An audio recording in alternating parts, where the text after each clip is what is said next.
আমি অ্যাড করে দিচ্ছি কিছুটা NaOH solution, sodium hydroxide solution add করে দিলাম। দেখো সলিউশনটা কিছুটা ট্রান্সপারেন্ট হয়ে গেল, নিশ্চয়ই কালারটা দেখে বুঝতেই পারছো ট্রান্সপারেন্ট হয়ে গেছে। এবার এর মধ্যে আমি অ্যাড করে দেবো কিছুটা কপার সালফেট সলিউশন।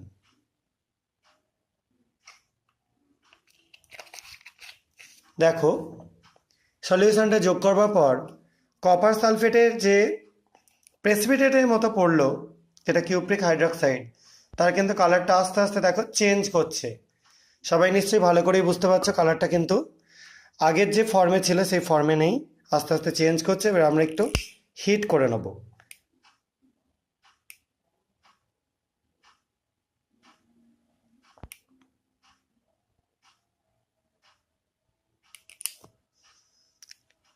এবার